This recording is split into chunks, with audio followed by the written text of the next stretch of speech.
Alright guys, this is Tuesday, which would be the next day of yesterday's recording video.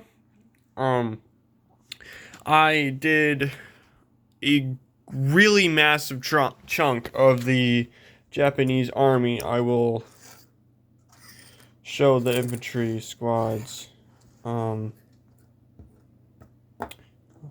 a second.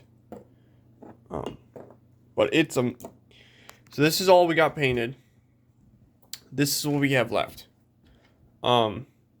Which is a massive chunk because this is I want to say it's a 30 man army with 24 regular infantry and 5 of the armored infantry. So it's a pretty massive chunk of the Japanese soldiers being painted and developed. If you're wondering what type of paint I'm using, for clarification, I am not using modeling paint because there's not a hobby store near me. I'm just using this paint that you can get at pretty much any store. I'm also using Appleberry.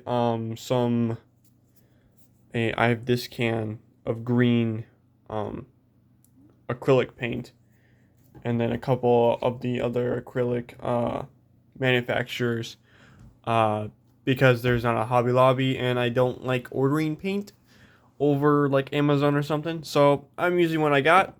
It does extremely work because that's what I use on my US soldiers.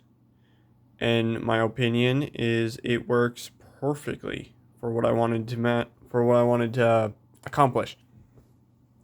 So for the base color of the the Japanese will be the matte finish chalk color. I think it looks good on my US soldiers.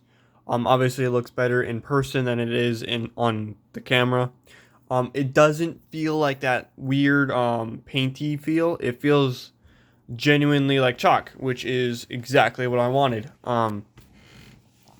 But yeah, that's all I've gotten accomplished. I got the tank and then the mech. Obviously, I have to do with the rest of these soldiers. But for today, the first base color on everything I wanted to make tan, which I think, oh, I just dropped it.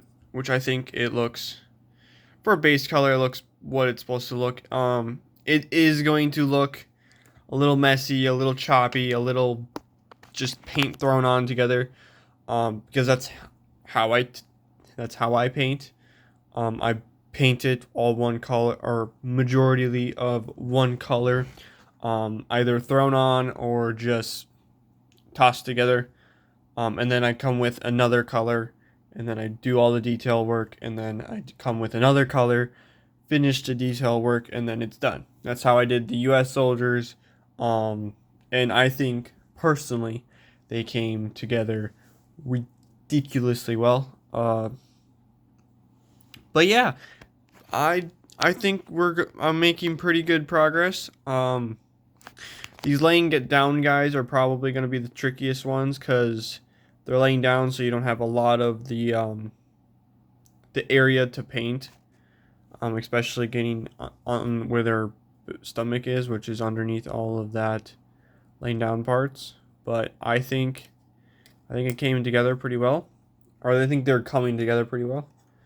There are some of them that the the primer didn't hit very well, but I think I can paint over it and continue making it look like what I needed to make it look like.